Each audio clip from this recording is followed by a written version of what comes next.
Wait, it says post show. Hang on. Boom. There we go. Look at the hearts with the hats. Hearts and hats. The Halloween hats on the hearts. What's up, Den? Den, Cuddle, Cinnamon, Redact, Hello. Cat. What's going on, Cat? Hey, Kat. Good to see you guys I here. shouldn't cheers yet. I should just wait. It was a good strat with the phone. You had it right as it went. I was like, Chat. Can you verify that you can hear Amy? Can you talk real quick? can you hear me? Is her audio sound good? We've had issues in the past. I just Yeah, want to make sure we have. because I'm only monitoring in OBS, so sometimes it's a little hard to tell. I can hear. Yeah, I can hear. Den Thanks, Den. with the pacifier and the water and the bourbon, and hopefully that's the bourbon's for you and not for the baby. Jimmy's pacifier. Notice he said our. He didn't say Cubs. Good up Yeah. here. Okay, thank you guys for confirming. Thank you. If you are new to watching this go down live, I just woke up for this.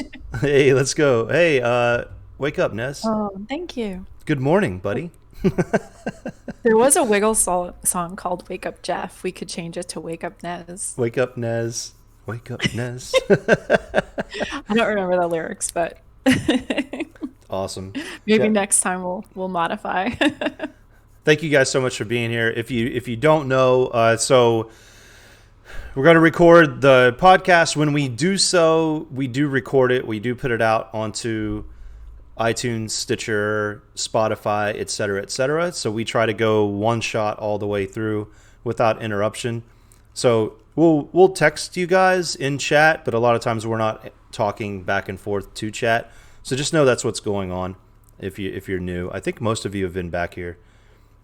So good to Thank see you, you Bobby. both. Thank you, Nez. So anyway, we'll get to cracking here. I feel Crack-a-lackin'. unprepared for some reason. We're super unprepared. I'm telling you, if anybody's has a resume out there and needs a production job, we might be in need of some new production people because they are slacking. Thank you, Yeah. Nez. I think we were thrown off because all we can think about now is Dungeons and Dragons. So Yeah, we're really in Dungeons and Dragons land right now. we There's a should lot happening we right should have done this show tonight in Dungeons and Dragons character. now. No, because I haven't figured my voice out yet. As Dan knows, I don't have a scary voice, apparently. I don't know No mine. scary voice for me. I don't know mine I do either. not have a Thai scary voice. I don't know what I'm gonna do. Okay. So anyway. All right, I guys. still think you should have done like The Rock. Like the whole character has The Rock's voice. And then you can do the eyebrow every The once in a while, people's 'cause I can't do eyebrow. it. Please. You can't see it with your hat. Everything's situated. I can't take the hat off now. Can you please do that? D&D voice would be so good. Cinnamon, we're still working out the voices. Yeah, it's going to I'm be not an actress. tune in Saturday morning at 11 and watch It's watch not the going carnage. to be Moaning Mountain. That's all we know. There you go. I still don't know what And my it's not guy's gonna going to do. It's like You know what you're gonna I want to be the Witcher, but I'm not. Yennefer. Okay.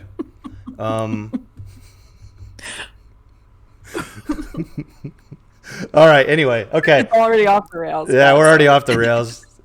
Maybe next week we do a pre-show and a post-show. Anyway, Yeah. let's. Okay, we're gonna get into this, and let me just make a slight adjustment there. Okay, so in a second we're gonna hit record, and then we're gonna start the podcast again. Participation from you guys in chat, we love it. We love to see it. You can talk about what we're talking about, ask away or whatever. If you do come up with questions for us, please throw it over into the Discord, and we'll answer them on a future show for sure. Yeah. We Because probably we're won't. really lazy and we're just using your questions from now on.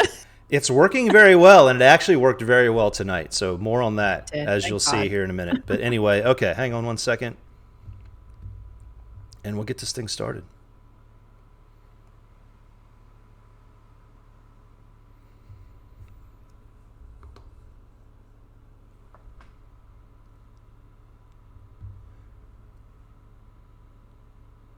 Ladies and gentlemen, welcome to the 6th edition of the Over the Hump podcast. I say it every week. I can't believe now we're up to 6 of these. With me, as always, is the lovely and wonderful Amy Beth. Hello, Amy Beth. Namaste. Namaste. I don't know why I did that. I have no idea why I just did that. It's a different open so every single week. I like it. Anyway, welcome to Over the Hump. If this is your first time listening, this is our way to try to help you get through the work week. It's Wednesday. We're getting over the hump into the tail end, ready for the weekend. It doesn't have to be about that. It could be about getting over the hump on that university project you've been working on, personal problems, issues, concerns, something at work has got you going on. Yeah, I hope that we can take an hour of your time and make you kind of forget about a lot of stuff that's going on and get you over the hump and rolling into more positive things. So thank you guys for being here. As always, the first thing we do every single week is talk about what is in our glasses tonight. So, right. Amy Beth, what is in the glass tonight? So tonight I am channeling a little bit of, actually it's not James Bond. This is a classic martini. It is made with botanist gin, just basically a splash, not even a splash. What do we call it? A rinse of dry vermouth and just the lemon peel, and you squeeze it just to get a little bit of that lemon oil in. And I like to rim the glass with it and plop it in. Wow. And there you have the classic gin martini, which is the classic martini. It is the classic martini. No, not vodka. It's gin. And how is? And I love vodka. Don't get me wrong. How is the botanist gin? It's good. I don't know. I'll be honest, because I'm a pretty big gin snob, and my favorite gin is Monkey 47. Nothing pretty much touches that for me. Right. But for the price point, botanist to me tastes, I don't think any better than Aviation, which is probably about $10 cheaper for the same amount, in my opinion. So I would stick with Aviation over Botanist. I mean, I'm going to drink the heck out of the Botanist bottle, but for the price point, unless I'm just missing something tonight, and tasting it. But I mean, I'm pretty much drinking it straight, so I think I would know that to me, Aviation is a really good, as they say, dupe for a Botanist, and I think you get a little better bang for your buck with Aviation. Aviation is a really fine gin. Thank you, Cinnamon, for that recommendation. Yeah, Cinemonster 101. Heck yeah, out there in Twitch land. In the world, yeah. And I have to say, I also picked that up per his recommendation and thoroughly enjoying that gin, Aviation gin. So if anybody from Aviation Gin is listening and you want to be a sponsor, we will happily drink your product every single week. Yeah. So anyway, cheers. Cheers to that. So in my glass tonight, I had to take a departure because, as you know, in previous week, the game has been just whiskey and wine. I'm like, okay, you're drinking pro strat drinks. I don't want to make a mixed drink, whatever. So I went ahead and broke out the absinthe fountain tonight. That's so fancy. Tonight we're drinking a little absinthe straight from the absinthe fountain that viewers can see sitting back over my head. And the brand that we have tonight is actually, it's weirdly enough, it's Marilyn Manson's. It's called Mansynth. I know he's been in some controversy recently, so I'm not plugging him, but I'm plugging the actual product, and the product is really good. Fennel, warm wood. It's got a super, super good taste to it. It works well in the absinthe drip. So that's cheers. what we're enjoy your dance with the Green Fairy tonight. We're hanging with the Green Fairy tonight, and I love it. El Hour, what is it? El Hour Vorte? El Hour Vorte, something like that. We went to a Dead Rabbit, the Dead Rabbit in New York City. Shout out to Dead Rabbit if it's still around. The number one bar in the world, number one ranked bar in the world, actually had a Green Fairy hour. Yeah. So anyway, greatest bars in the world. It is one of the greatest bars in the world. We were happy to be there. Please sponsor. I know they can't afford to sponsor us. That's how bad things are. But anyway, we like to take your drinks each week, and we like to shout out one of the members of the community or any of the listeners who are out there who like to who are supportive of us, who feed us questions every single week, and are just generally good to the community. And every single week, it's the longest debate that we have. It takes a super tremendous amount of time to figure out who we're going to shout out because we have so many people that are supportive of us and that we love so much. Awesome people. Yes. So I'm flipping it to you for your shout out of the week. I will start this week. Yeah, so somebody who's been a great friend of the show, who's been a great friend in general, I think has posted a bunch of questions for us, helped us along with some show content, would be the beautiful, the fabulous Broxy Pant. Nice, nice, yeah. I'm not sure. She isn't always able because of the time difference to be here Yeah. while we're recording, but I know she listens and I know she's around and I love her. So Broxy, this one's for you, doll. And she also loves gin, so she'd appreciate this. She does have some pro drink strats that she She puts does out have into pro the drink Discord. Yeah, strats. absolutely. She's fabulous. Good. Yeah, definite shout out to Broxy. She's super supportive and really appreciate her support of the show. I want to shout out a member of the community that is always here. I see him in streams everywhere of all of our Twitch streamer friends out there. He's not only just being supportive, but he's developed a bot that I think is going to slowly become sentient and take over the entire Twitch universe, which I'm kind of scared about. But he's really contributing. Yeah, he's really contributing a lot to computing. We appreciate his support. Denavian, better known as Den. Den, we appreciate your support, buddy. Thank you so much for being here. Thank you for being part of the community. We love having you around. So cheers to you. Cheers to you, Den, and cheers to you, Broxy. Cheers, Thanks Den. for being supporters. Cheers, Broxy.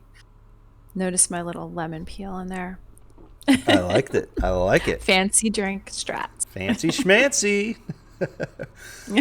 Awesome. So, first thing we do every single week after we do a little shout out and do our cheers is we go over. Technically, it's the second thing. Sorry. The first thing after, though. So it might be the third thing because we did an intro and then we talked about our drinks and then we did. It might be the fourth. We're on the fourth thing now, so yeah, we'll have to rethink that. Nice. Anyway, now we get to the wins and losses segment of the week, where we go over. We think it's a great idea to take a look at your past week, your past couple weeks, whatever it may be, and identify those things that really went well for you and those things that may not have went so well for you. And if they're are they true L's? Are they things you can learn from and capitalize and correct in the future? It's just a good way to just kind of reassess and say, hey, you know what? This was a great thing for me, or I'm just going to take an L on it and move on and move past it. So with that said, wins and losses. Let's start. I forget what we did last week, but I say we start with let's go losses first, and I'll let you start with the loss. I know. Okay. So now I feel like that's a lot of pressure. Okay. Losses. I kind of forget what I was going to say. I've had a really good week. So I do feel that there aren't a lot of real L's. Nice. I have a couple like tiny L's. I think that's all I would say. I mean, aside from the fact that we're probably completely locked down for like the next 5 months because of COVID, that's okay. Right. That's okay because I have everybody out there in the world. This is all good. So it's fine. Just going to stay safe. So the real L's that are really pathetic. One is a cat L because everybody wants to know what's going on with the naughty Mr. Jefferson, who was started out as the distinguished Mr. Jefferson. He's not distinguished, although he's sleeping soundly in the other room. So just everyone fingers crossed. So he's like a toddler. So the drugs worked.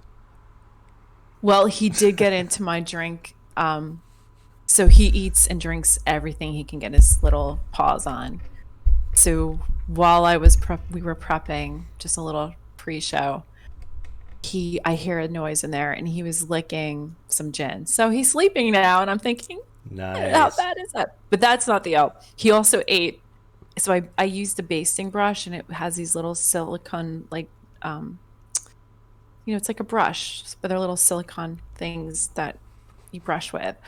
And I was making roasted squash and I just brushed a little olive oil on them. I washed the brush. I put it in the drying rack. And he ate the bristles. That's the word I was looking for. Oh no! He ate the silicone bristles off of it, and then he threw up for a day until he threw them all up. So he eats everything he can get his hands on. He drinks gin, apparently. I mean, so in some ways he's a little distinguished because he's a little James Bond. James Bond. But he's incredibly naughty with food. I don't know where he came. He's an adult cat, so we don't know, what his story is. So I'm guessing his story was he didn't get fed enough because anytime he sees anything that he could possibly eat or drink, he does. So that's my L. That's my one L. My other L is that, and this is just going to be a really quick one. Because I'm bored and I'm stuck at home and I don't go anywhere. So I've had a new little hobby, which is fragrances, and nobody cares about this. So I'm just going to be really quick with it. Fragrances are very expensive, and I've started buying little samples to find really fabulous French international fragrances, Wow. not old lady stuff. Yeah, it's expensive. It's a weird hobby, but it's almost like wine tasting or anything else. It's something you start to get into and you start to, oh my God, this one smells so good. Anyway, so I bought a really expensive little tiny sample, and it was like this big in a little vial. And I spilled the entire thing the day Oh I no. opened it, which was today. I Oh spilled the no. entire thing. Yeah. So I spilled $10 worth of really expensive fragrance all over my counter in my bathroom. But now But I smelled really good. but the bathroom smells insanely good. The bathroom smells insanely good. I was trying to explain this earlier. It's a gourmand fragrance, which means it smells like, I hate to say like food, but it smells like wonderful things. So it has a dark chocolate rum vanilla scent. Not Wow. really, but it does. It's a winter fragrance. It's fabulous.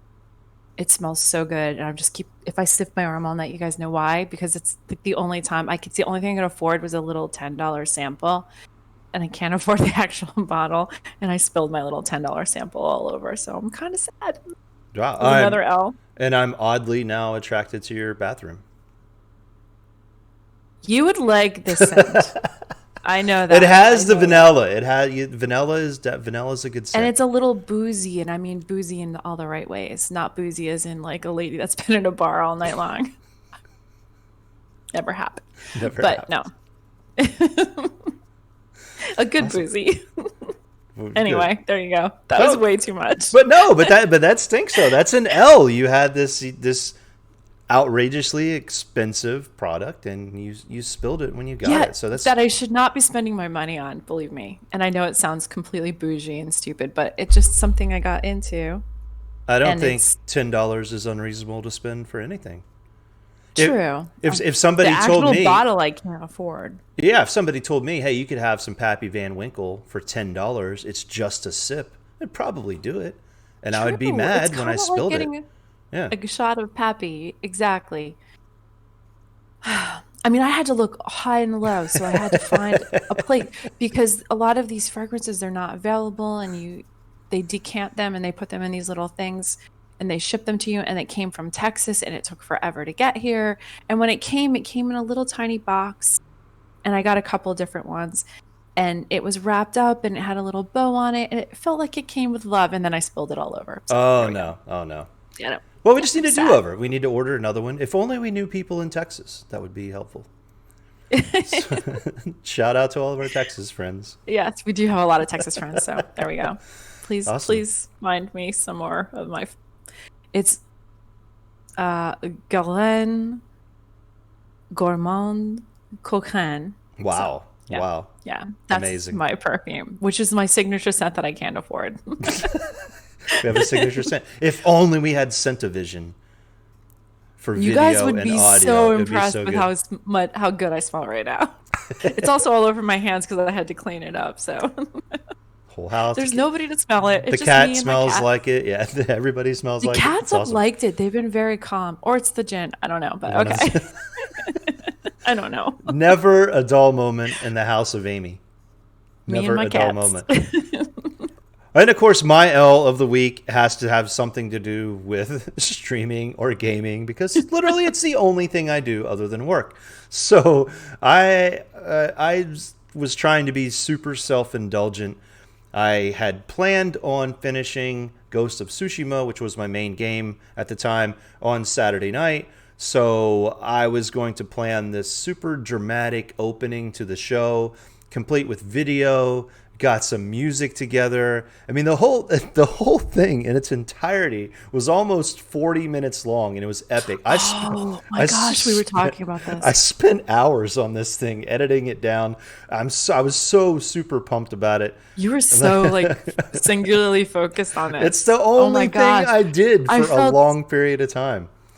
Yes, it was. This is awful. So luckily, I've learned from past mistakes and said, okay, about an hour before, we need to go through and make sure everything's working.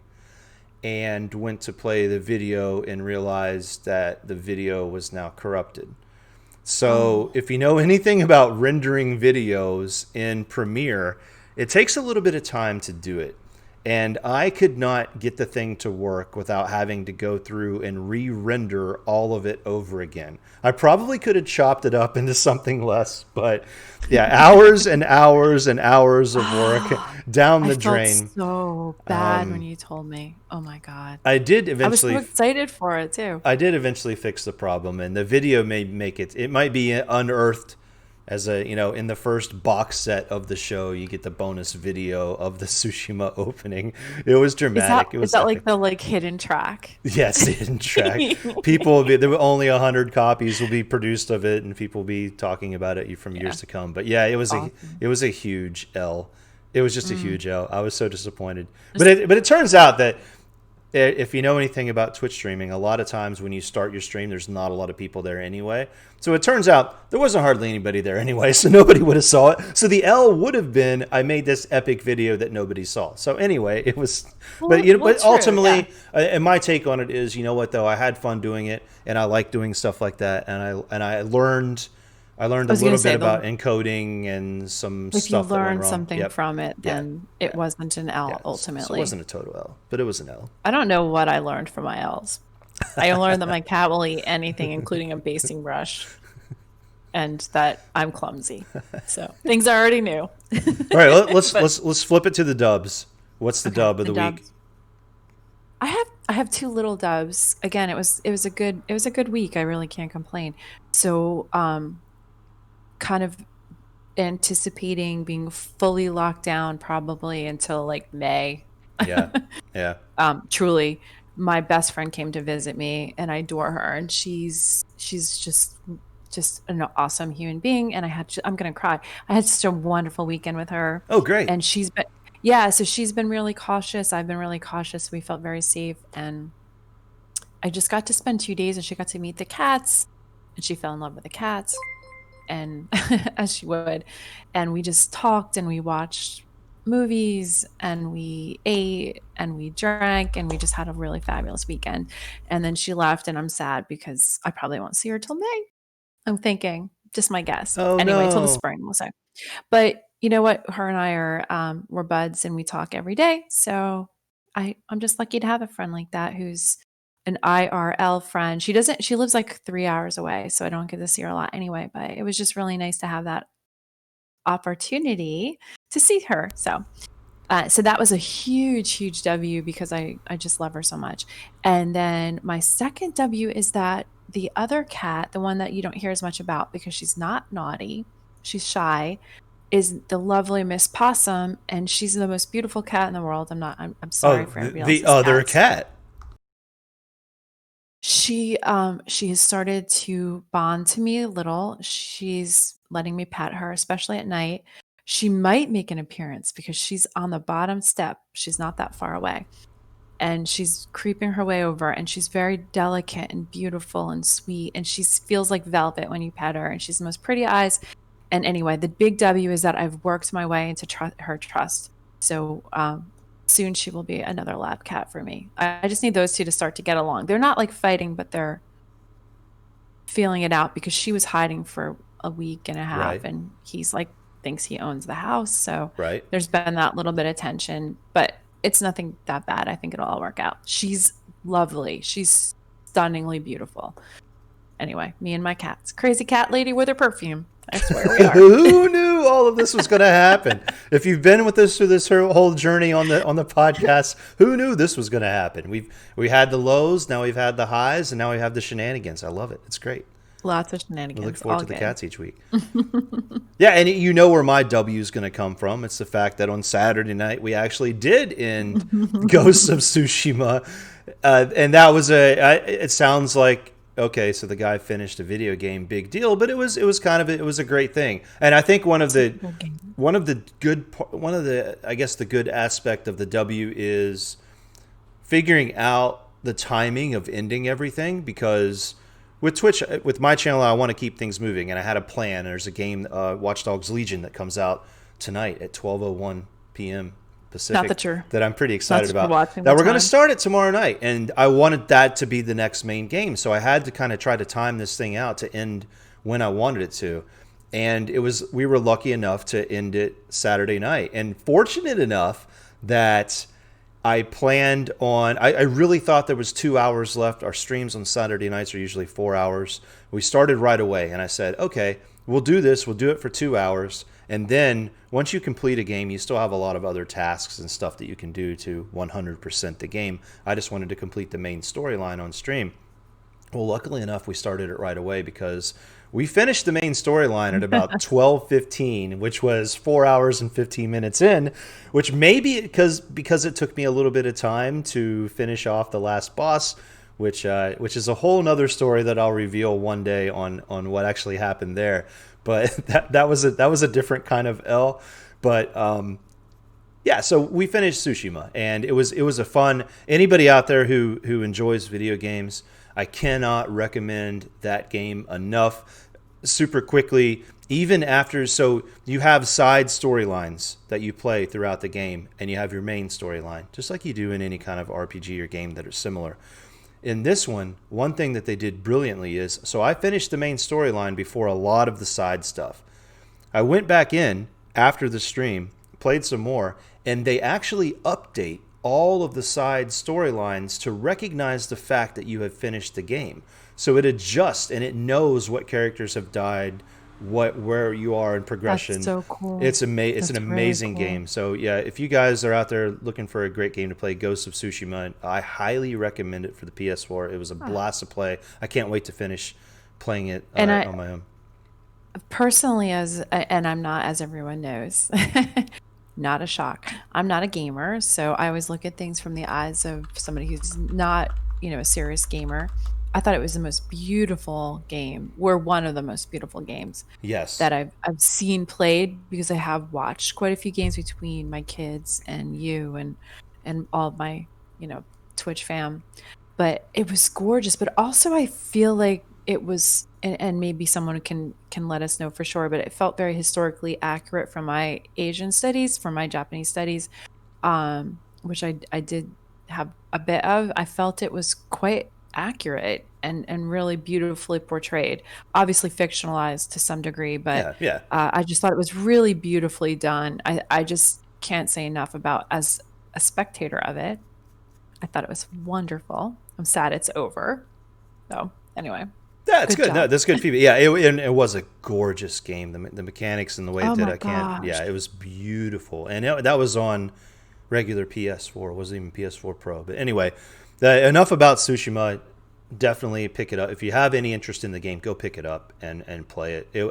Very rarely do I buy a game full price. I bought it full price deluxe, and I don't regret a second of it. It's one of the best money I've spent on a game in a while. Okay, from here, let's switch it up a little bit. Last week, as you know, or maybe you don't know, if you don't know, you need to go back and listen to last week's podcast. We dedicated the entire hour to Q&A from our very supportive audience. Yeah, we love you guys. Typically, we do a topic and then do some Q&A after. I think what we're going to do this week, everything kind of blended together in some magical way. So what we're going to do again is actually answer more Q&A questions that we received in our Discord channel. Because we couldn't get to all of them last week because a bunch came in during the show. So this is perfect. Yeah, and ironically, once we go through all of these, I think there's something we recognize that we can say that's kind of will be the main topic for the night. The majority, Yeah, so the majority. There's a couple. Start with answering the questions and finish with a theme. Yep. Weird.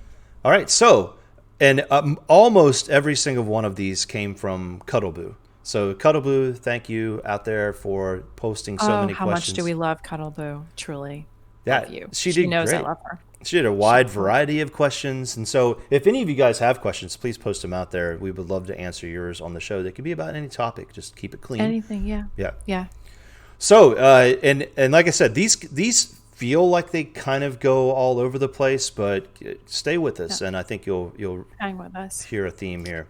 So anyway, her first question, well, we'll do everything in order. Her first question was, what was your favorite age that you enjoyed the most?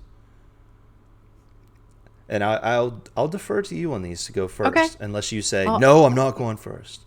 no, I'm good. Honestly, weirdly, probably. I maybe it's not weird. I really loved my late 30s. I thought that was just Nice. like a golden age. So my late 30s for me were really wonderful because my kids they were little, but they weren't. I love babies and toddlers, don't get me wrong, but they weren't babies and toddlers, meaning that they were like these formed humans that you could have conversations with and reason to some degree with. But Yeah. yet they weren't teenagers who were, wilding. Yeah. So they were in this like perfect little spot. And at that time, I felt I was still young. I felt like a young person still. And it was also the time when I was really in my best physical shape. I was running marathons. I was parenting. I was somehow working. I was Pilates instructor at that time as well. And then I went back to corporate. So I've kind of had this roller coaster ride of careers. And I was able to travel somehow, miraculously, and do all these really cool things with somebody. And it was just a really magical time. I would say my late 30s to early 40s to mid 40s, maybe those 10 years were just, not that there's anything wrong with now, but you're paying for college and we're in pandemic and I'm getting old and all that stuff. So I just felt like that was just like, I felt young still and actually felt like the best shape of my life. I think I just doing all these really cool, wonderful things. And my kids were still really cool and they still are now, but they were just at that age where they could be, left with a babysitter or, whomever. So anyway, that was my magical time around like 37. I don't know, late 30s. It's funny that you say that, and I think that's wonderful, and would also agree because when I first thought of it, I thought, oh well, I want to say 40 because I was in arguably the best shape of my life. Ironically, also kind of ran marathons and did a lot of travel. I don't know how that aligns, but and also a kid at a great age, and there were a lot of great things. But I think I went a different strat and said the very, very first thing I thought of when I read the question was, oh, this is easy. That was when I was a kid and I didn't have a care in the world and I was not able to drive a car, but it was that 10 to 13 age frame where you get up in the morning, you get on your bicycle, you go to your friend's house, you hook up with your friend, you guys go to another friend's house, you end up at the basketball court, you're playing basketball all day, you're home to go eat dinner at somebody's house somewhere. Along the way, somebody feeds you lunch at whatever house that you're at during the day. And then after you eat, you play video games for the rest of the night. I mean, so it was just kind of that no care in the world. You don't have bills. You don't have responsibilities. You don't have to adult. It's just that free will to kind of do whatever you want. And that's the first thing that came to mind. So I think that's has to be what my answer to the question is. I feel like it's kind of a cop-out, but and then again, I don't, because I think we could all. It's not a cop-out. We could all lust for those times where we don't have a think- bill coming in. We don't have to go to work. We can just, I mean, we all work for the weekend, right? So this is like weekend all the time without responsibilities. So I don't, it's funny because I appreciate that, but I never look back at that time and feel carefree. I feel like I was always worrying and stressed out. got you. I did. Yeah, Like, you know didn't what I have mean? that. As Yeah. a little kid, I felt really stressed out all the time. I think I felt less stressed out when I figured out who I was in my late 30s versus as even a 10 or 12-year-old to me. So that's a funny, interesting thing. I Oh, it felt more is. Yeah. carefree and more able to be who I was and do what I wanted to do. That's a funny thing. Yeah, and I think that's fair. I think in that late 30s time period, I was in the same position where I was able to do more, and I think I became more me, and Mm-hmm. who I developed into who I am, like the most comfortable form of myself that I've ever been, and who I really was. Mm-hmm. But I didn't have that worry growing up. I think worry for me set in once I got past that stage, and now Mm-hmm. we were into high school, and now you're starting to think about I college, and I'm I like, can't. oh crap, how do I get out of this cornfield? Because I'm not staying the rest of my Yeah. life. See, what's funny is I can't imagine being a child or even a young adult right now. Like I'm always thinking to myself, what are my kids thinking? What's my niece thinking? What are my nephews thinking? Because I at that age was asking like my begging my parents to make like a bomb shelter with food to prep us for the nuclear war that Oh was going to yeah, come. yeah, So I was always worrying about things like that yeah. we were going to be like, in some sort of, post-apocalyptic world. And That's here we are fair. in a post-apocalyptic world. Just a little And bit I'm like, different. oh, I'm okay. Yeah. Except I have gin and expensive fragrances that I spilled all over my bathroom. Yeah, that's. I mean, that is funny because that was the fear, and life is different now for people. No, But but I that was was our very yeah. obsessed. Like I was really stressed out about that. So to me, thinking back to then, I'm thinking, goodness gracious, I was a little 90-year-old woman at the age of 8, worrying about having canned goods in my basement. I think when I had, I mean, we had the same fears growing up because that's what it was during that time period. Is I wonder when the nuclear bombs are going to go off and kill Yeah. the whole world, because it's going to happen. That's what Right. childhood was to us. It's like it's going to happen at some point in time. And finally, Red Dawn came out in like 1983. Like, okay, well, this is kind of going to be cool because they're going to at least parachute down from helicopters and stuff before they kill No, us that all and take over stressed the me out. whole Yeah. thing. We'll see them parachuting first. That'll be fascinating. Yeah. So anyway, so I feel like I was just constantly worrying about the end of the world, and it probably didn't stop, but Crazy. Anyway, here we but are. Here we are I at the end of the world. I hope that answers that question, Cuddleboo. Yes, good question, Cuddleboo. So then we're gonna do a total 180 here because we're taking these in order.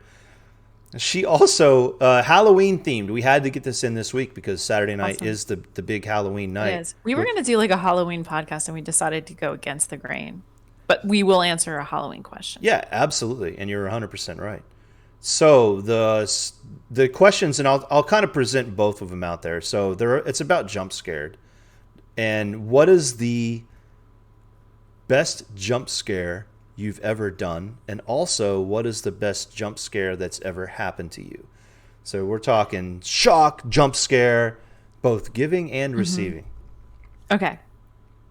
So I'm gonna do a little mini cop out. We'll do the best. I mean, it's actually not the best. It all turns out okay in the end, everyone. So we'll tell the story. I didn't give the jump scare because I don't scare people because I don't like to be scared. So that's not something I ever do. It's a good strat. However, my mom is a big fan of Halloween, and my mom is the best sport in the world. She's still 5 feet nothing of just awesomeness. She's still working. She's probably going to be scaring kids this Halloween.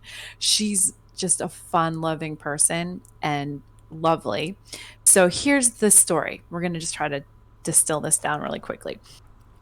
I my sister had a horribly broken leg. She got run over by a larger girl on a bike and broke her leg completely, and she was in a Oh full no. cast from her ankle to her hip. And my sister was 5 years younger than me, so I was 12 at the time. So you guys can do the math. She was just a little one. She was a little wee one, and she was on little crutches, and she had this full leg cast, and she was like hobbling around. Meanwhile, I end up, this is where I think about my parents like, oh my God. So my sister's got this horrible thing. I have pneumonia. So it's Halloween. My sister's in a cast and I have pneumonia, like terrible pneumonia. I'm not allowed to go to school. I'm not allowed to go trick or treating. I'm very sick.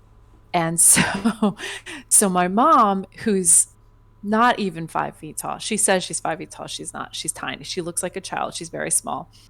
And she decides, I am going to go out and trick or treat for my kids. And I'm going to just go to every house I can go to and get all the candy I can get because two of my 3 kids can't trick or treat. Right. So she gets the like scariest freaking mask you can imagine and puts on like the hump thing, like, and she's like, like, and she's already tiny. And she goes, so anyway, she's preparing for this whole fun evening of trick or treating. And she puts the whole costume on prior and is hiding in her bedroom upstairs, thinking it's my brother coming up the stairs. Oh no. Yeah. It's not. It's my little sister on her crutches. Oh Little, no. like, tiny Tim. And she gets to the top of the stairs thinking it's my brother. My mom jumps out and goes, rah! And my sister goes, "Ah!" And she literally falls backwards and tumbles Oh no. with a cast on, broken Oh leg, no. all the way down the stairs to the bottom landing. And my Oh poor no. mom feels like the worst mom in the world. My sister's like, nothing bad happened. She was fine. She had a cast. Her leg was fine. She didn't break her neck. She was small. They're they tumble. But They anyway, tumble. that was the worst jump scare that I've witnessed because somehow I was down, sickly on the couch, like lying there, like Oh it's my like tiny. gosh. It's like it's just like a whole nightmare. My poor mom. But what I will say is my mom went out and trick or treated and got us so much candy because she was just like a force to be reckoned with. And she was so small. They thought she was a kid. And she took a pillowcase and she filled it with candy. So my sister and I had plenty of candy. My brother also shared his candy with us. But yes, Nice. so that was my crazy jump. So I'll let you go next, then we can go back to did you Wow. jump? It's a true Wow. story. I couldn't make that up. Absolutely unbelievable. So yeah, so I am not one to go into haunted houses. It's just not.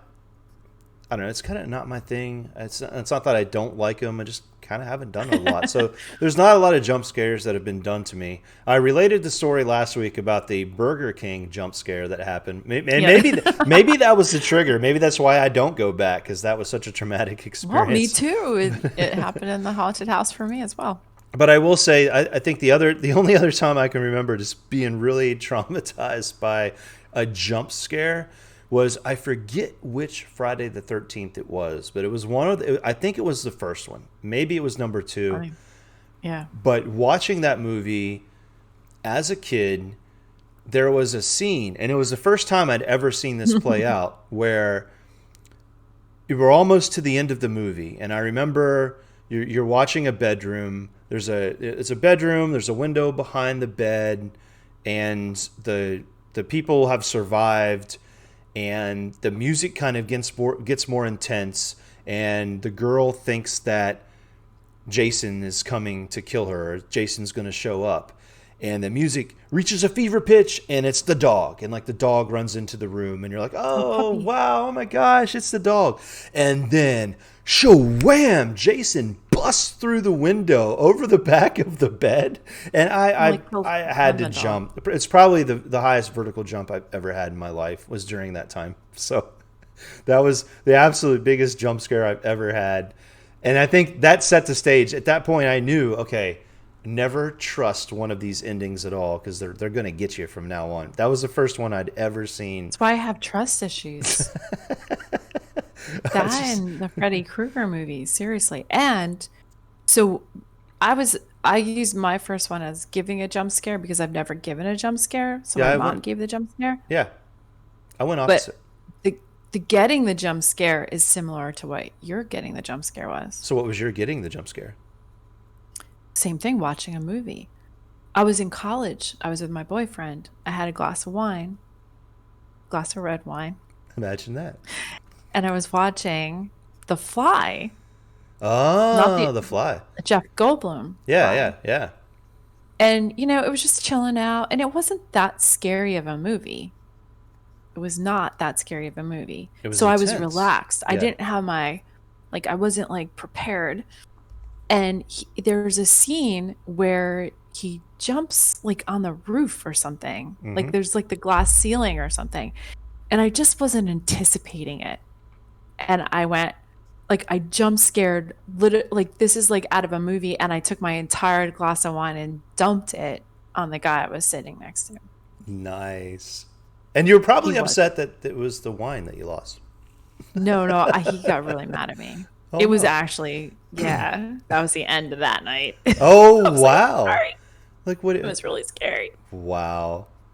Well, he got doused in wine over not that scary scene, but I get scared very easily. But it So was there we intense. go. I remember the movie. That was an intense movie, though. He'd step into that pod where he's going to change into the fly or whatever. That Yeah. was the Universal Orlando based a whole theme park Yeah, I attraction didn't on even it. go. Yeah, Yeah, forget that, man. Didn't go to that. not happening. Well, that thing scared me. Anyway, so when did you scare somebody? So it wasn't me that scared somebody.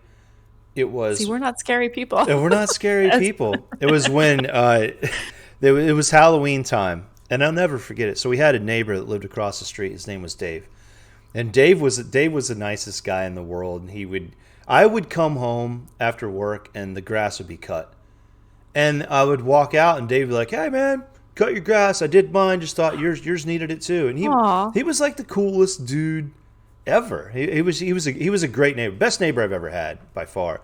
So anyway, Dave across the street decided during Halloween trick or treat that he was going to try to scare some kids that walked by because Dave, I don't want to say Dave didn't like one of the neighbors down the street, but Dave liked one of the neighbors down the street less than he liked all the other neighbors down the street. So he was going to exact his revenge on the kid of the neighbor down the street. So I did play my part in this. I And, feel like that's me neighborly things. well, and the whole thing was Especially just for like nice Dave. it's just Halloween. Was the kid a jerk? No, the kid was just a little kid. So the little kid, he's coming down the street. Anyway, so do you know the storm drain things on the side of the street where the water No, he didn't. overflows? Please tell me he didn't. So ours was broken right in front of his house, and so the cement was cracked. And he was a thin, lanky guy. He was actually able to shimmy himself down into like the storm drain, and there was some kind of like it, I'm out of this conversation. he did not dress up like it, and this was before like that was even a thing. So he shimmies himself down into this drain. So my job in this whole thing was to stand. Well, it was Dave. So and I just thought I'm liking Dave less and less. Just saying. I'm like, this is going to be really funny. He's going to like scare people who come by. So. The kid, he was the little kid was. I'll never forget it. The kid was Spider-Man, and so Spider-Man's coming down, and I'm going to signal Dave when Spider-Man is coming up down the street next to where the storm drain is, because there were Halloween decorations that prevented people from walking on the sidewalk. Because Dave's house was decked out in Halloween decorations, so you had to come off of the sidewalk into the street and back over. So here comes little Spider-Man. And so I give Dave the signal. This is making my heart hurt. And all Dave does, because he's crouched into this thing, and so all he can do is just kind of like do one of these things. And so That's horrifying. He's like, ah! And the kid, sheer panic, stops, drops his Halloween bucket, hits the thing. He lets out this scream, and he pees his pants. And so he... I knew he was going to pee his pants. I'll never forget Spider-Man peeing his pants. Immediately, Dave regrets the entire thing right away. Dave's I like, hope so, Dave. because it was like everything went in slow motion. It was like, and I'm like,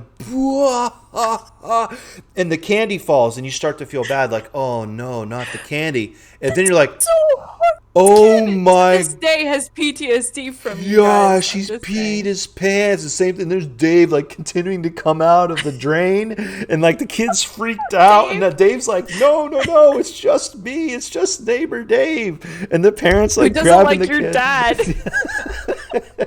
It was because I'm a bleep. It was one of I don't know. It was such a great thing. I'm gonna cry now because I'm so sad for Spider-Man, who probably to this day is in therapy from that. Because I'd be in therapy from that if somebody didn't like my dad and they scared me like that, and I peed my pants in front of them. That's horrible. Dave did. That's like the worst story. But Dave did make him in over the course of the next week or so.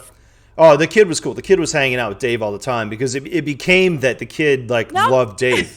He did within like over the next 6 months, the kid was hanging out with I call Dave all the time Stockholm syndrome. because he was like, "Man, I want to do that to somebody else." So he thought that was the coolest thing ever. No, So you can't fix this. You can't anyway, fix this. shout out to Spider-Man out there, wherever You you are. can't fix You've this. now made it onto the Twitch verse. See, my mother's heart is just absolutely broken for this poor little child peeing his pants and dropping his candy because he's horrified. That is like It's still one of the the worst funniest. story you could have told. It's one of the funniest things I've ever I seen. thought my sister falling down the stairs was bad. It was This is so so great. much worse. My sister's fine, by the way. I'll never forget I'll never forget it. I'll never forget the image. It's such a. It's just. It was so Oh my awesomely like not awesome, but yeah. Anyway, so my I God. think this goes right into the next question. By the way, of what is the best moment as a parent? It's not terrifying my children. It's That's for literally sure. the next question.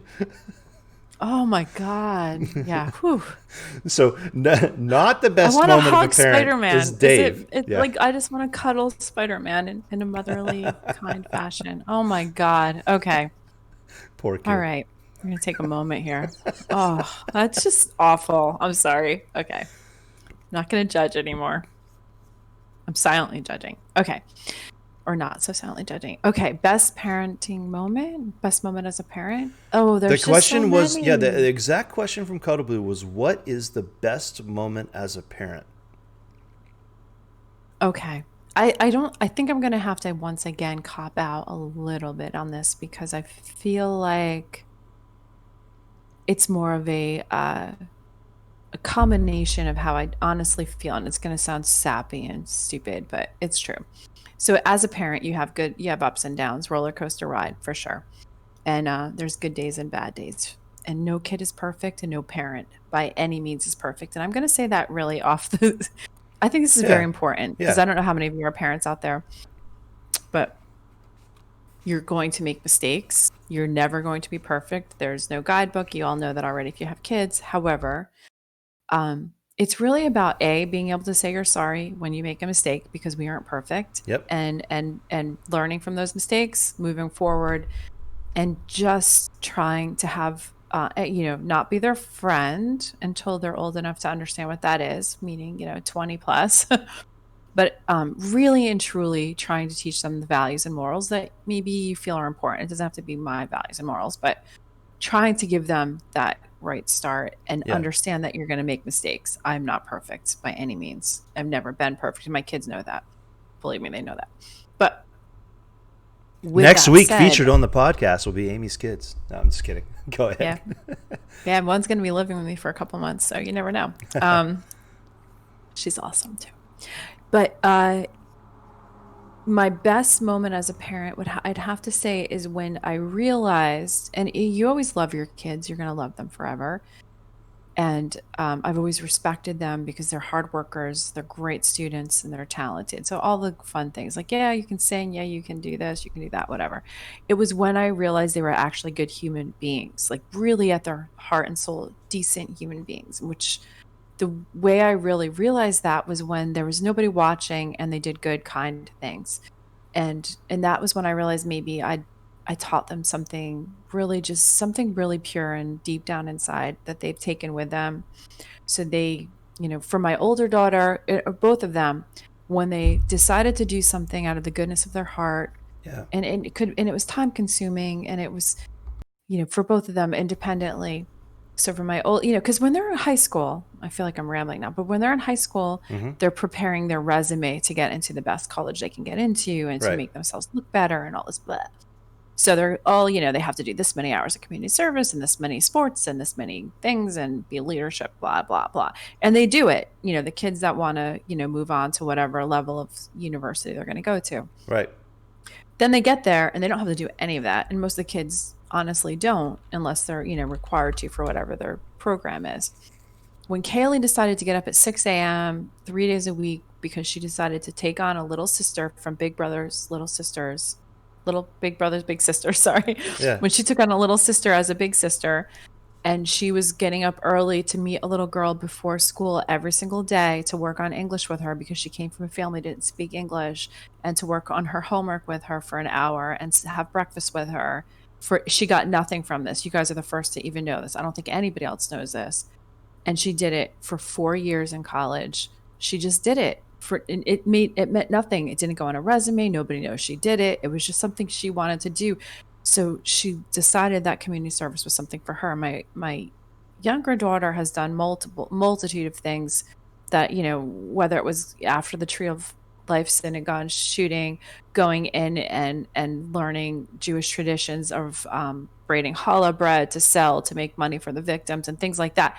None of that they don't get any credit. There's nothing that you get from that. You just do that because you want to do things for the community. That was my best parenting moment for both of them. They've done multiple things that made me so proud. As I'm like, wow, I didn't raise, excuse my mouth, I didn't raise a-holes. Like, I didn't raise like people that are just about themselves. Right. And that's the greatest parenting moment for me, to know that I somehow instilled in them the idea that there's a bigger world out there beyond themselves, and to not be constantly selfish, because it's really easy to be that way. And there's just little things you can do in life. And I think they've learned that. And even if it's just the smallest little thing, just teach them to do that. So that made me feel good as a parent and proud. So I guess that would have to be it, in a bigger, broader sense. No, yeah, that's awesome. And I would 100% agree. And I think that's a pat on the back to you. Like you said, that's validation that you've done the right things all through raising them during their life, for them to have that sort of mentality and care for other people and be able to do those kinds of things on their own, because they wouldn't have done that on their own for no reason. They did it because they were raised by a parent such as you. So yeah, I think that's a great validation. Yeah, that's right. Excellent. Mine's slightly different. Good. It should be. Yeah. So when I think best moment, I try to flash back to a moment. What is a moment in time that I spent with my daughter that sticks out in my mind? And so I go back, and I won't tell the whole entire story, but I went on a trip to Walt Disney World with her when she was old enough to recognize what everything was and ride roller coasters and really kind of get into everything that Walt Disney World has to offer. It was a daddy-daughter trip, and so I took some extra time, and I thought this was the first big vacation that we'd ever taken, and I wanted to do right, and so went over the top. We made matching shirts. I made autograph book so that she had a special autograph book when we went up to characters where they could sign autographs for her, and do all the Disney things. Did a ton of research, and I know you're familiar with some of the message boards that existed at the time that helped out with that.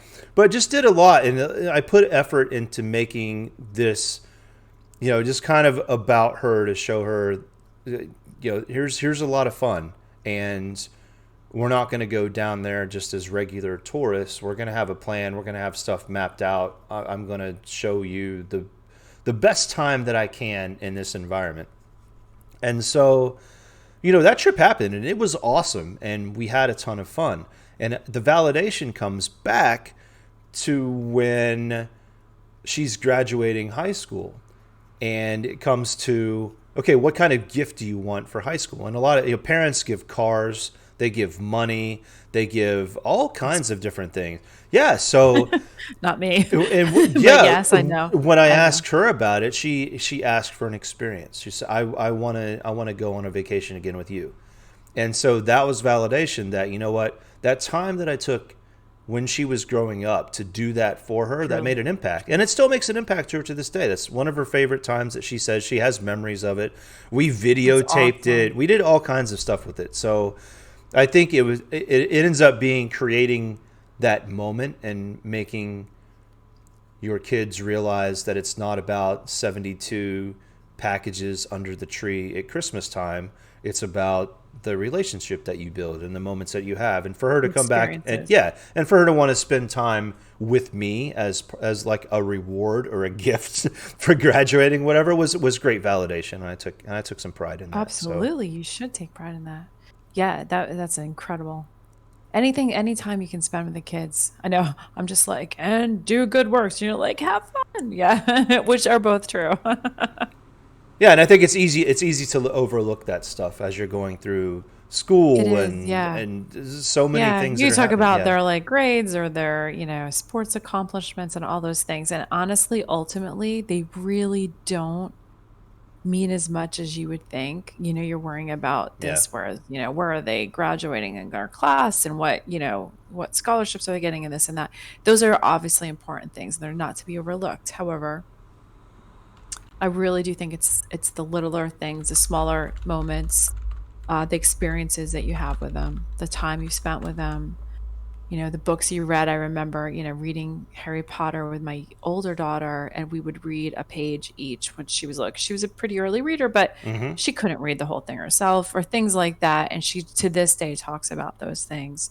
The games we would play. We did a lot of board games. My kids and I played a lot of board games, things like that. You did too. Yep. Yeah. So, they don't remember the gifts under the Christmas tree. They just like you said, mine remembers we read The Lion, the Witch, and the Wardrobe. We made it through 3 of the books.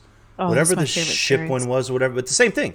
I would read, she would read some of it, and we had a moment with that series, and you don't forget it. So, yeah, I think yes. Yeah, things like that, those little moments. Whether it's reading, it doesn't. You don't have to have money to do things. You don't. It doesn't have to be. It's not always about that. It's just something you do that's a lasting impact. So I do think sometimes that people think you have to have money. It has to be a vacation. It could just be reading together, sharing an interest in books, games, trips you take that could even just be in your own local area, or just teaching them about volunteerism. I know your daughter was a big volunteer too, and I know you taught her that as well. So I mean, there's just a wide array, but those experiences, those moments of actual impact, don't have to be about what game. I mean, no offense, all the gamers, but they got, whoa, wait a minute, they got, or what earpods or whatever. Those are all they'll love that too, but that's so much smaller in the end game. So if you can't do those things, if you can't spend the money on those things, just know there's other things you can do, and I'm telling you, nightly reading, watching movies together, playing games, going on trips, even if they're just out your back door. So important. Experiences, so important. Yep, agree. So anyway. And it's a great segue into the next question, because we just talked about travel and experiences. Cuddle also asked, what is your favorite place to be in the world? This was super hard. This is really hard. Yeah. I feel like I'm the cop-out queen tonight, because I'm going to cop out again. I'm definitely going to cop out again. For me, my favorite place to be, it doesn't have to be a destination, because I could talk about destinations, and I don't really want to actually do that, even though it's a great question. I have a few, several, but that could be a topic for another show. Yeah, we could just definitely go over destinations.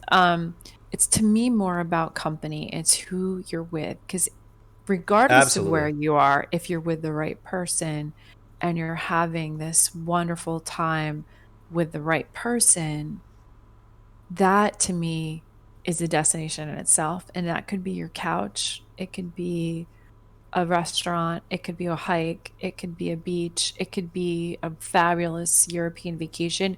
But if you're with a person that you want to be with, it's really about the company. It's always about the company. It could be your kids. It could be the person you're in love with. It could be your significant other, whatever that is. To me, my best place to be is with a person who cares about me, is making me feel loved. And it doesn't have to be a 5-star hotel in Dubai. It can be anywhere. So to me, it's really just the company matters more than the experience or the destination, because that creates experience. I could play Scrabble. I could, be sitting in front of a fireplace playing Scrabble and having a glass of wine, or going for a hike, or, in the out west. It could be a million places. So you It's could just be who in a you're with. podunk hotel in the middle of Roanoke, Virginia, and you'd be happy. I could. I absolutely could. Unbelievable. And I know. shout out to Roanoke, by the way. You guys are awesome. Roanoke. I do love Roanoke. So if anyone's listening. That's excellent. No, So, I think that I 100% agree. It's more about who you're with than where you are. 100% of the time, regardless of what it is, of what's going on, it's always about who you're with. I think for me, of course, I took a slightly opposite approach, and I did started thinking. Started to think about those cities, the locations that I would say what are my favorite places. So if you said if you're going to get into you hop on a plane right now, where would you go? And I couldn't come up with one. There's so many, and there's just a wide variety of experiences that you can get out of different places. So I've kind of blanketed it by saying that for me, one of the things I enjoy, and I think it also couples with what you said, where it's got to be kind of who you're with too.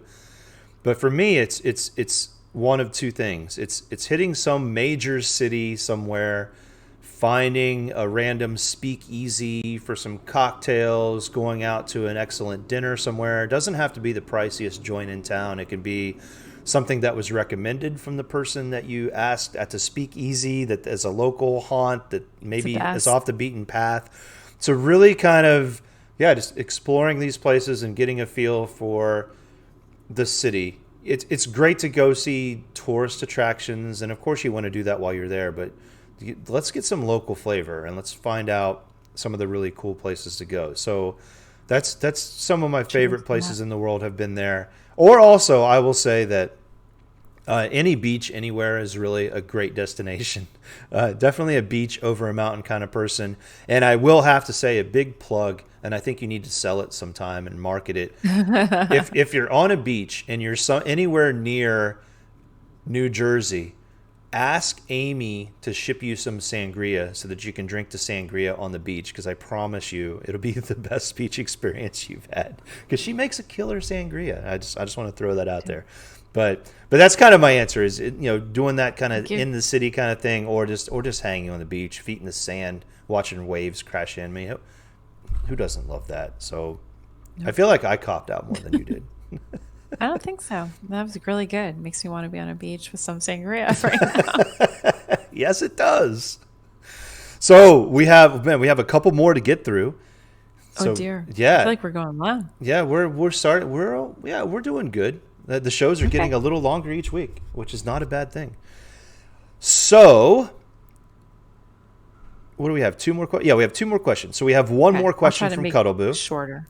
Cuddleboo's last question for this cast is, what was your dream growing up, and what has changed from then to now?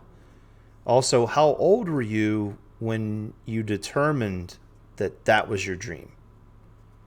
So what was your dream when you were growing up? How old were you? And then what changed? Oh, gosh. Yeah, honestly, this is pretty easy, because when I was a little girl, I really wanted to be a flight attendant. Nice. Because I thought they could go anywhere in the world. Like, I thought if you were a flight attendant, you got to be anywhere. You could travel anywhere. And I always wanted to travel. That's fair. A severe case of wanderlust. I am always wanting. This is why pandemic's been a little tough for me. I want to always be packing my bags and going somewhere. I always want to be somewhere else.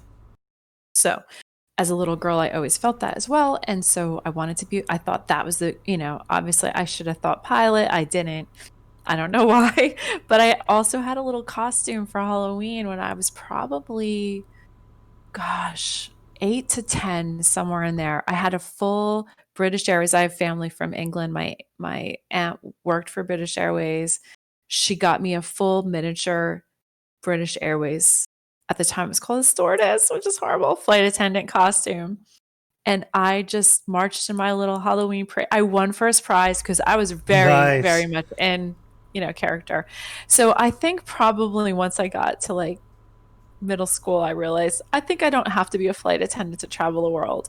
So I probably figured that out early, but it was just such a big memory of mine. And it's always been part of my whole who I am, is that I need to be not where I am Right, I'm right. always wanting to be elsewhere, going to the new place. I want to see new places. I want to travel. I haven't always been able to do it as much as I'd like, but I Yeah. was fortunate enough to have family overseas as a child. So I was traveling overseas as a young child just because that's where half my family lived. Um, and so, yeah, Nice. so I did find a career that brought me overseas because I studied international studies and business, and then I got a job and I was in Asia for most of my early career, spending a lot of time Nice. throughout Asia. When I say Asia, I mean all of Asia was my territory. So everywhere from Japan to Australia to Hong Kong to Thailand to Taiwan. I'm trying to think where I was in Singapore, Malaysia.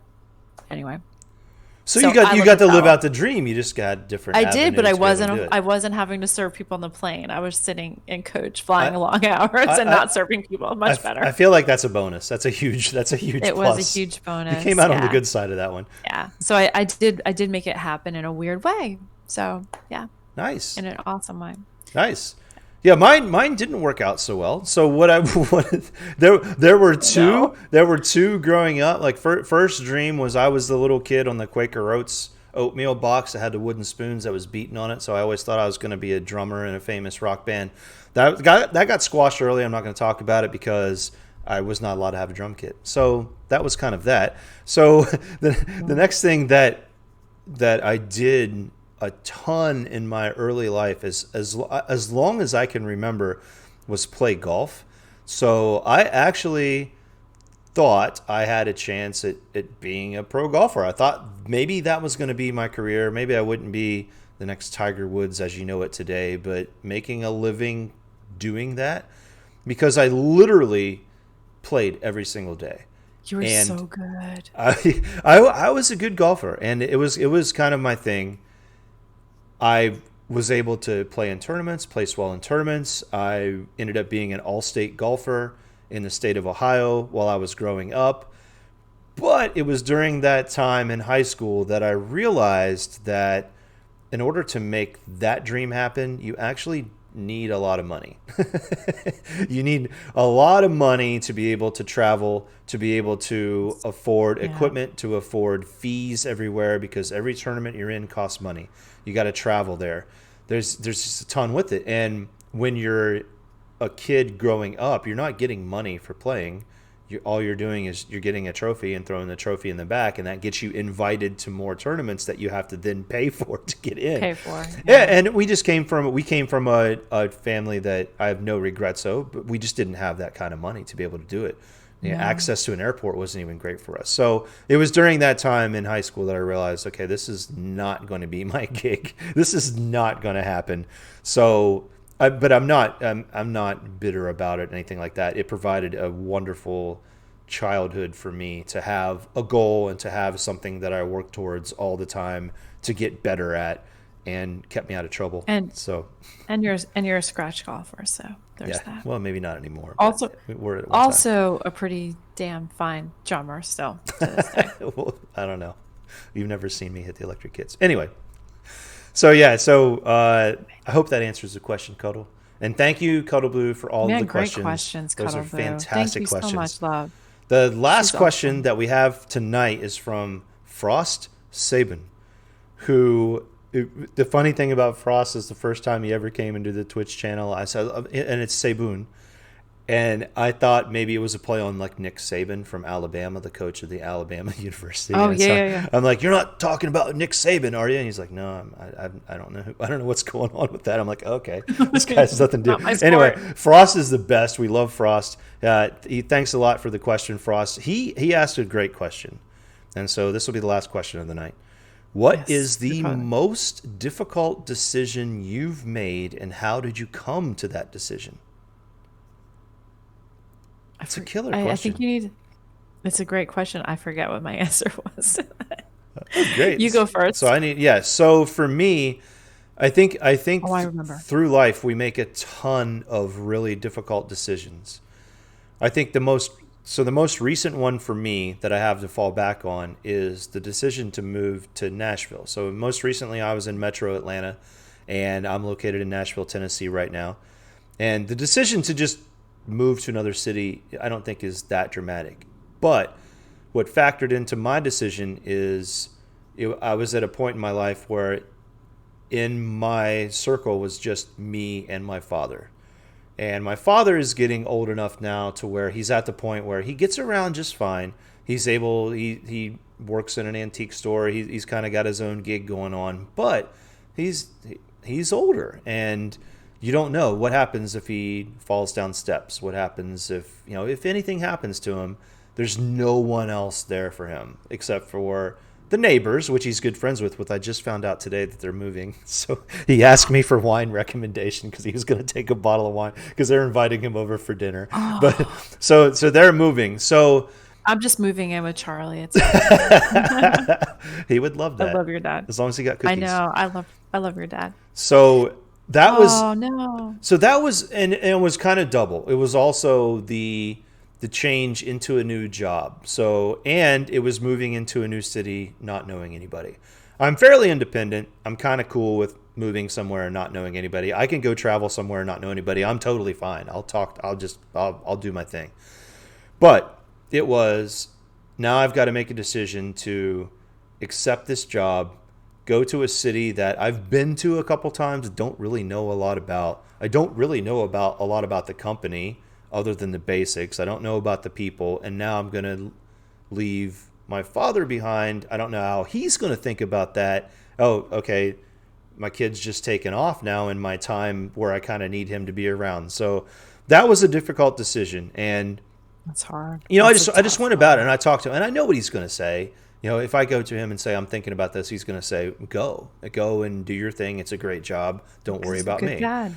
And so I think the saving grace behind it is it's approximately 3 hour drive away. So in the event something did happen, I can be down there pretty quickly, but I also think it puts some pressure on him to make sure that he gets around more and not rely on somebody being there all the time. So I think it ended up in the best. The job worked out tremendously, but it was that, man, is this the right thing for me to do?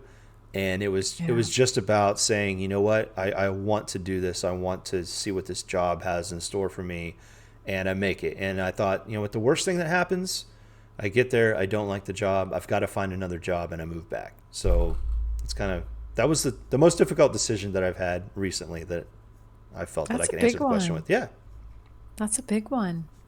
That's a big deal. Like I would have a hard time with that myself. I love your dad. So okay. Shout out to Charlie. Shout out. He's awesome. Yeah. So for me, I would say that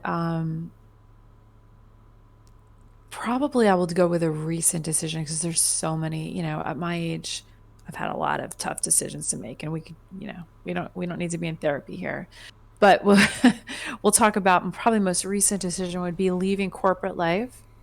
I was a marketing consultant. I worked in corporate America. I was traveling, doing all that stuff, and taking a big leap to go back to the fitness world. So when I was started in the fitness world, my kids were little. I did it because it made a flexible career for me. And then I went back to corporate world where I started. Yeah. And international stuff. And I decided I hated it. I really hated it. Money's good. The benefits are good. I absolutely hated corporate work. I hated the industry I was in. It just, in every possible way, it was just really felt toxic to me. And so I decided to go back to the fitness world, to the Pilates world, and training people because it's positive and people are wonderful and they like to see you and they're happy to see you. And it's not bad money, but you have to work so hard to make money in it. So I went back to it. And that was a tough decision because that's really a soul searching, dig down deep. What is it you want? Where do you want to end your career? Because I am older and, it was the right decision ultimately. And then when the pandemic hit, I thought, oh God, what did I do? Why did I do that? And you know what? With ingenuity, pivoting quickly and being on the ball and knowing technology to some degree, even though you guys all probably think I'm in dope with technology, those who know me are like accidentally calling people and stuff. But I do know technology better than this, and we really set up a virtual teaching situation faster than most people in our industry. Yeah. And it actually worked in our benefit. So still kind of hanging in there, but it was tough. It was a very scary time because I still have, kids I'm supporting, and I have to work really hard to make money, to make the same kind of money I was making in a corporate environment. So Right, and you're giving up that corporate environment where the paycheck comes every Friday, every other Friday, however it is, into what I'm assuming is an environment where you're not getting a paycheck every Friday, every other Friday. It's dependent on who signs up for a class, who doesn't cancel. Yeah, who's going to re-up their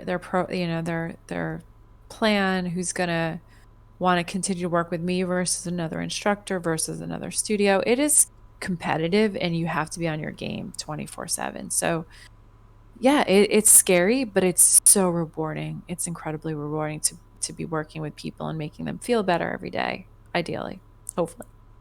It's your wheelhouse. And it's a big, it's kind of what I do. So good. Yeah. So Frost, thanks again for that question. We hope that answers the question about the difficult decisions. And I think in summary, and we talked about this in our pre-production meeting about these questions, and we recognize that almost all of these questions have one, for the most part. Yeah, for the most part, kind of have one thing in common. And I think we want to just quickly address that as kind of the theme for tonight. And that is having confidence in yourself. So when we look the choices you make, confidence in yourself and the choices that you make. Good point. When we look at these questions that were asked, what was your favorite age? What is your favorite place to be in the world? What was your dream? What's the most difficult decision that you made? What was your best moment as a parent? I feel all of those tie into you being confident in a decision, you being confident in saying that reading to my kid tonight is the right thing. Me going to play 9 holes of golf instead of partying with people is the right decision to make. Taking a trip, moving somewhere on your own is the right thing to do, and having confidence. And I think you feel the same way in that theme. I agree. It's about just having the confidence to be true to who you are, be authentically you. I say that every week, I think. I say that now every week. Be authentically who you are, and whatever that means for you, and make the decisions that are right for you in the moment. It could be a mistake. Yep. And you're not going to be perfect every time, but have the confidence that you know you best, and don't try to do things for other people, and try to, whether it's parenting, whether it's relationships, whether it's job, whether it's what you want just in terms of your everyday life and the fun things you want to do. Trust in your instincts, be authentically you. Mistakes will happen. You will get past them. Believe me, we've both made a ton of mistakes in our lives, and here we sit. So for better or for worse. I don't know how you want to think about that. But. Yeah, so I think that's it. And I think if you're sitting out there and you're listening to this stuff, just know that, make decision and make the best decision you can, and have confidence in yourself. You never know. It may work out great. Like you said, maybe it doesn't work out and you have to do something else. And maybe you learn from that. Yeah, you learn from it, and just have confidence. Be yourself, be you, and do your best. Go for it. Yeah, and just go for it. And I think that resonates. A lot of our community is the Twitch community. A lot of the community are streamers who get in front of a camera or don't get in front of a camera and put themselves out there. It takes a ton of guts, and I think I've heard from a lot of people in the community of saying, "Oh, I don't know how I did today," or "Man, I wasn't up for today," or "Man, today's stream was bad." I said today I'm awkward. I'm so awkward on camera. So he goes, "You're not." I'm like, "I am. I feel so awkward all the time." So we all feel that way. Just know everybody's feeling that way for the most part. Yeah. If you aren't, you're probably not really human. So right. You're gonna feel it. One more. Just do it. But just trust it. Be confident. Do your thing. Yep. Whatever that is. So anyway, that kind of ties all that together. Real quick, we also, every single week, we do a really fast show recommendation. We just started watching a short mini series, documentary series on Netflix called Game Over. Man, it's so good. And I think Cinemonster recommended it initially. I could be wrong. I but do I think believe so. Yeah. Yeah. So another community member recommended it, and it took us a while to get to it. Somebody did anyway from the community, but great little documentary. Still a few episodes in, but yeah, we're just a couple episodes in, and it just goes back over moments through the course of video games, from Pong to Atari to Nintendo, and it's not some boring, well, in this time this happened, and then these people came over. It's so and they did beautifully this. woven. It's well done. It's cool. It's really fascinating. It's very on some nostalgic of the stuff right now because Space Invaders. That's my jam. I say I'm not a gamer, but I did play a little bit of old school gaming back in the day.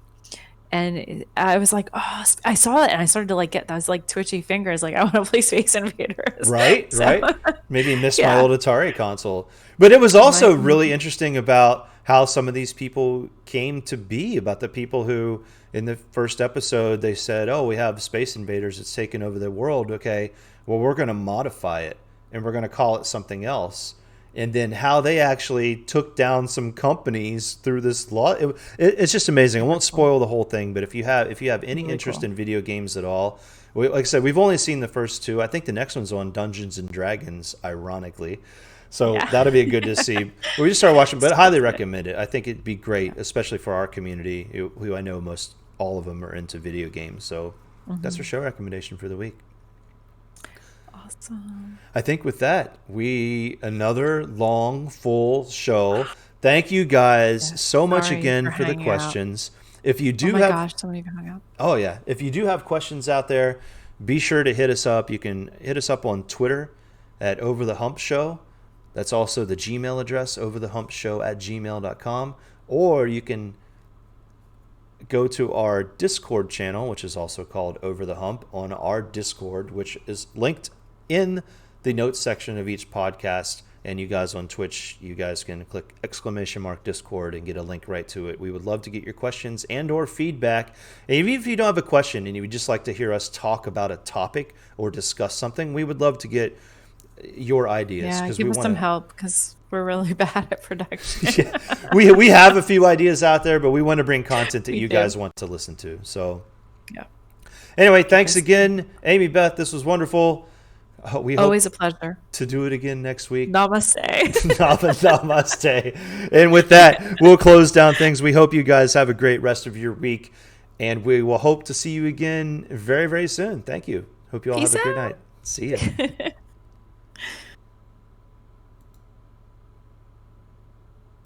Okay. Another one done. I got an empty cup, man. I got it. Me too. We got to double fist next time, so we don't have to get up. Yeah, we have to have like a Sapkit one that we just slide right in. Production. Where's our drink makers? Dan, phew, we're clear. We can talk now. Look at Cinnamon with the Yo Skojo Watch Dogs is live. Just letting you know. He's tempting you. Wait, was he the one that recommended that? I swear he's the one that recommended that documentary. Cinnamon, I think he is too. Maybe it was somebody else. Sorry if it wasn't, if I don't remember. But yeah, thank you guys. Thank you guys for being here. There's so many different people popped in and out. You guys hung out so much. Thank you so much. Yeah, Boom King. Yeah, Average Lenny. Yeah, thanks for showing up tonight. Average Lenny was watching Lenny. On the TV in the bedroom.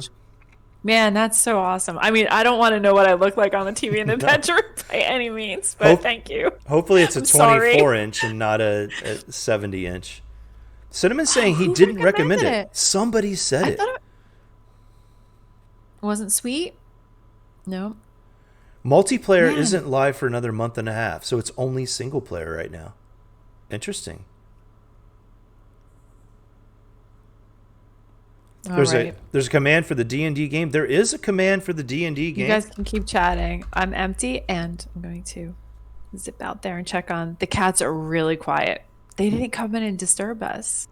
Sorry, that was unusual. There was no jumping, breaking things. something happened, but I mean, I didn't hear anything. He was like when I don't know what's happening. So I'm gonna go check. I'm gonna refill, and I'll be back. Boom King, I have you pulled up on my 2-inch phone screen, big time. Good.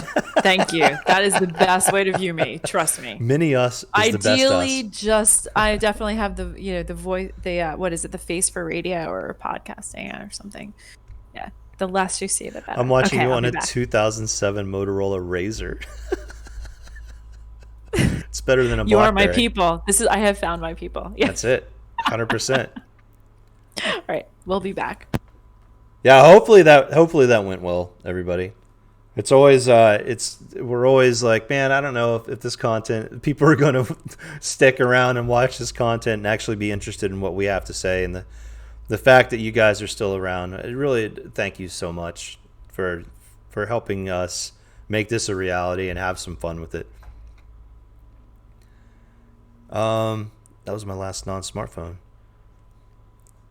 I had a Razr too. I can't remember if the Razr was after the Nokia series, I think.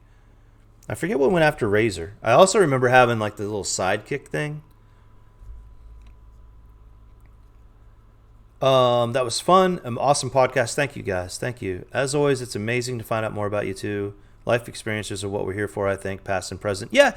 And I think that's ultimately kind of the gist behind the whole thing, is to take people's mind, like literally to take people's mind off of things for an hour and just talk about stuff. And I hope that, maybe you're interested in what our experiences have been, but maybe you'll also take that back to your own experiences. And that's why we try to kind of tie it into a theme, and that, we've kind of learned from some of our stuff. And like tonight, just be confident in yourself. Click on, if you have a doubt, click on go live and be you.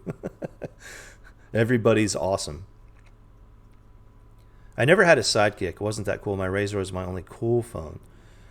Yeah, the only reason I had some of those phones was because I worked in an electronics store. Yeah, and we learned from it too. Confidence is a hard thing. Confidence is the hardest thing in the world. And that's where it goes back, like last week.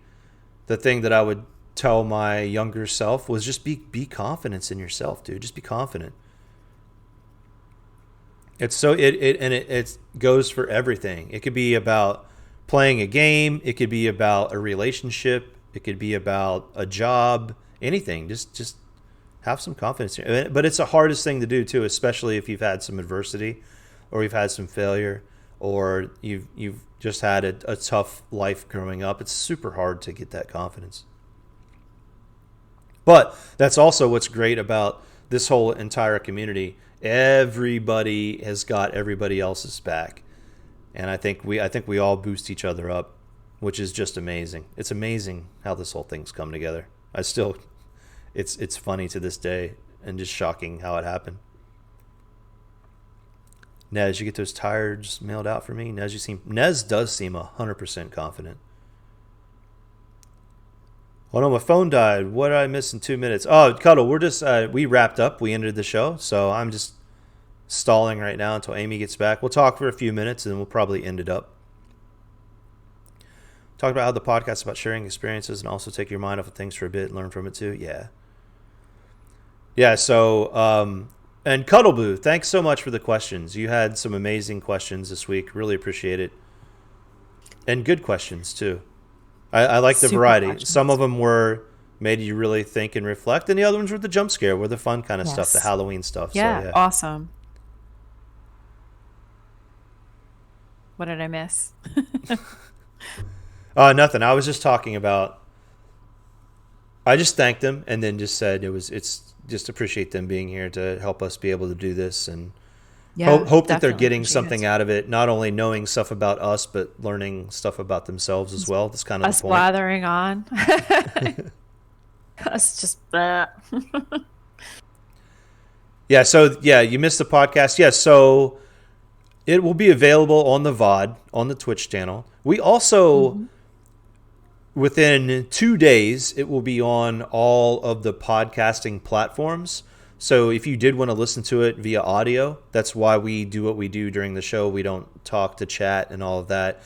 It's out on Spotify, on Stitcher, on on the Google formats, on iTunes, all of them. It's via RSS feed, so it just dumps out, and it's usually up by Friday. By the time it takes me to just produce the audio in it for a little bit and then upload it, then it takes 24 hours for it to filter out to all the channels out there. Good stuff. Thank you so much. Oh, yeah, we both have fancy glasses today. Yeah, well, I mean, it's how you have to. So the reason for this glass is... His glass is way fancier than mine. Well, and the whole reason is because when you make it, you've put the absinthe to here. That's what the bulb is for. So that's pure absinthe. And then when you put the drip in, the drip is the water for the rest of it. So it gives the perfect ratio to what you're supposed to have for your... We didn't do my stretch for like the third week. We didn't do the stretch. You know what? Do the stretch, and I will go to the restroom. No, we'll do it next time. We'll save it. We need content. People are wanting the stretch, but I will be right back. Stream's all yours. Have fun. Oh, they just want the chair. They just want the chair. They don't want me. Chair porn. Cinnamon redeeming posture check. So you got to lead them through the existing stretch. They see me do it all the time. They need to see you do it. The existing stretch. Yeah, left, right. Okay. I don't even remember. All right. So we look over at the shoulder and then look over the other shoulder. Good. And then drop your ear to your shoulder. Drop your other ear to your shoulder. Oh my God, that feels really good. My neck hurts so bad. Good. Let's just roll the shoulders up and back. Just drop them right down into your back pockets. Good. And then if you can reach back, it doesn't have to be all the way back. Open the collarbones wide. Lift the gaze. Inhale. Exhale it out. There you go. There's your stretch. Is that good? I had a stretch for you guys today and we forgot. I know. See, nobody wants my stretching. They just want the chair. I need fire and whatnot. You can just do a little shoulder mobility, work, a little neck mobility work.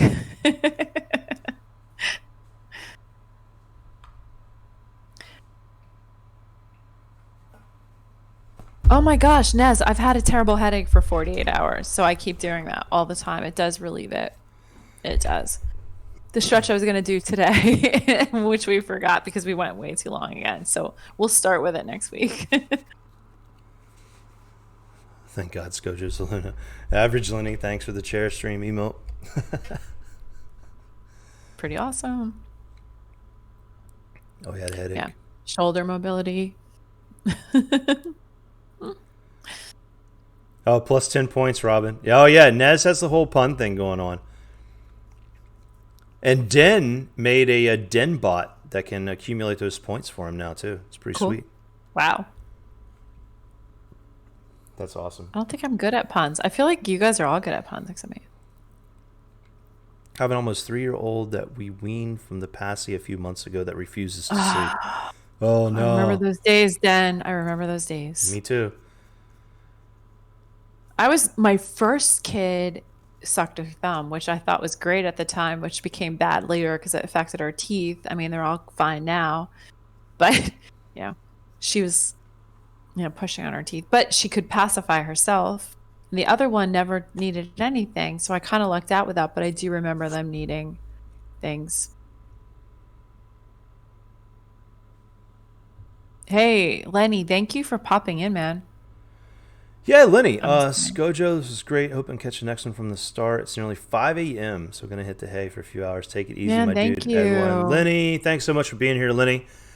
Cheers. Super appreciate it. Sleep well. Yeah, get some rest, man. Thank you so much for being here. She's laying in bed 2 hours and almost still awake. Oh, man. Oof. Let's see here. Yeah, so you guys need to pop some more questions into the Discord. I mean, we can come up with a topic next week. We might be able to figure something out. Yeah, we've got a few things we can discuss, but it's always fun to kind of answer. If you guys have like a general topic without specific questions too, that would be helpful. Like if there's something you guys want us to talk about and we could do it, like build a show around it, because we trust you guys. You're our regulars and have been super supportive and can't believe you've shown up 6 weeks in a row to hear us ramble. Yeah, and we get... So if there's something... Yeah, the numbers go up each week. And really interestingly enough, like the numbers also go up on the audio each week. So they're still small, but there's this really, really small ramp up. Like people who are listening to it on the podcast formats are coming back and listening to it again, and it's slowly growing. And it's not. I don't think it's us. I think it's the questions you guys are asking, or things people want to talk about or hear about. So, yep. And it's definitely a departure from what pretty much everything is right now, which is politics, COVID, and we will maybe mention COVID, but it's not going to ever be the theme of our show, other than the first episode where we talked about what's changed in our life since then. We kind of wanted to leave it at that. We don't want to dwell on the things that are kind of rough right now for everybody. We want to try to maybe just talk about bigger themes. Yeah, and who knows? Next week might be just a celebration podcast. We might just celebrate and be happy as Americans. We'll see. We might. Oh my God, it's going to be Wednesday. Or we might... I took off work Wednesday. Or we might cancel the podcast next week. No, I think regardless what happens next week, and I'm sorry for anybody who has differing opinions. Well, I guess it doesn't matter what you think. It doesn't. I think we have to do it one way or another. I'm taking the day off. I've taken Wednesday off because I'm not sure how I'm going to feel Wednesday morning. For many, many reasons. I'm either going to have celebrated way too much, or I'm going to be crying all night long. So we'll see. We'll see what happens. We're going to be celebrating. I hope so. Oh my God. I can't even let myself think about it. I can't even allow the thought to enter my brain. So there we go. We can be open here. Okay. I can remember watching an election result, ironically with you, on the Las Vegas Strip a good 12 years ago. One of my greatest nights of my life. We probably could have gone to that as a great night of my life. We were on the Las Vegas Strip watching it on a big screen TV, drinking, I would say, tequila or something. Oh, yeah, it was a Cabo Wabo. Yeah. It was Cabo Wabo, so it was probably tequila. Yeah, that was phenomenal. That was so amazing. Different times, different worlds. 100%. Wait, so 12 years ago, I was in that age period when I said it was my best time. Yeah, there you go. That makes sense. It all makes sense. It all comes full circle. All right. If the results goes poorly, I think they will have a nice Harry Potter closet up here you can live in. Yeah, if the results go poorly, sweet, we'll be up there to see you soon. I'm moving in. So I'm like, Nez, do you have a spare room? Because anyone out there, unwanted guests on their way. Maybe we'll just do a tour. We'll go hang out with Ty for a while. We'll go check out Nez for a while. Pop up to Sweet. Pop up to Cinnamon. Hey guys, here we are. This is going to be me and my little weird arm movement. Here I come. That should be how my character in D&D walks. All the time. All right. I think ready to wrap this up. We're almost 2 hours here. Yeah. Thank you guys so much. Yeah. Thank you guys again. Really appreciate it. Really appreciate the love and support and you guys hanging out. And I'm reading chat and watching it and trying to post some things in there, but you guys holding down chat the whole time is awesome. Yeah, thank you guys so much. Those you guys have been in here and just sticking with us. So appreciate it. To indulge us in this ridiculousness. It's a lot of fun. I hope it's fun for you guys. So we're having fun. We love you guys. We would only do this if you guys kept showing up. So thank you. As I sit here with my martini, I would only do this with you guys. I just feel like somebody from the 20s all of a sudden. If it wasn't for you. Oh, martini. Oh, yeah. You could do the thing. Do the DiCaprio gift. Is that it? That was it. I only show one person out there to raid. Did we raid her last week too? Does she stream every Wednesday night at this time? Who is it? Wildly Ella. I feel like I can't remember who we. Yeah, I think that's what we did last week. I'm not sure, but Yeps, Cuddlebloo's like, yep. All right, but I do want to pass you guys out. She's a great streamer. She's a lot of fun. She's lovely. We'll pass you guys over to her. Thanks again for being here, for hanging out with us. Thank you so much. Get this raid set up. We do have a little raid message. Oh, yo, okay, hang on a second. Would recommend. Who is that? Cinnamon. Oh yeah, we're always up for. Yeah, I love Night Suited. Finding new people. Let me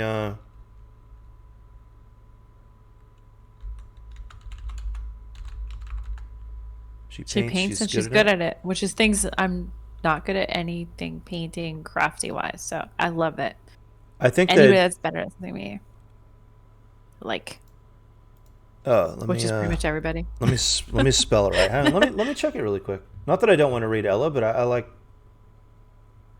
finding new people. And of course, there's an ad.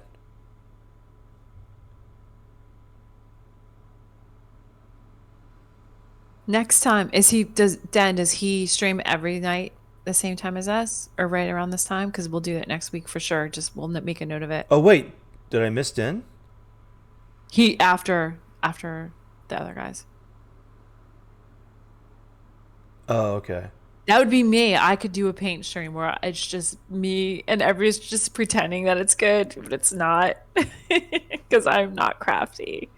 I have no creative bones in my body. How I created 2 creative children is beyond my comprehension. Boom King. Yeah, I'd be the one to be like, and here, look at this composition, and just be like. Yeah, I'm going to. All right, here's what I'm going to do. Any painting and wine stream and sweet. Okay, so I'm going to. I'm gonna give her a follow. Den, could you also at some point in time just let me know who your person is? And I'm going to, for tonight, I'm going to go Wildly Ella. And then now we can put some people in the queue, because I think we can do the art stream one time, and then we can do Den's person one time. Awesome. I think it's great. Yeah, let's try that. Keep kind of a list. That way you don't have to worry each time. Yep. Boom King will be like, your art is lovely. I love the composition. It's so avant-garde, darling. Please. And yeah, okay. Ella's playing Phasmophobia too. A little Halloween-y kind of thing. Fun. Halloween-y. Woohoo. All right.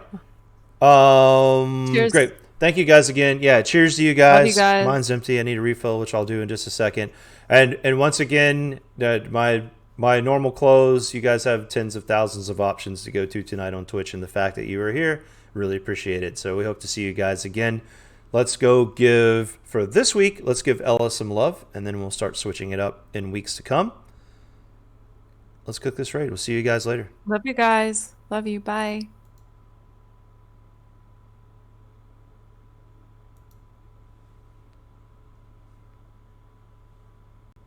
I really want to watch that.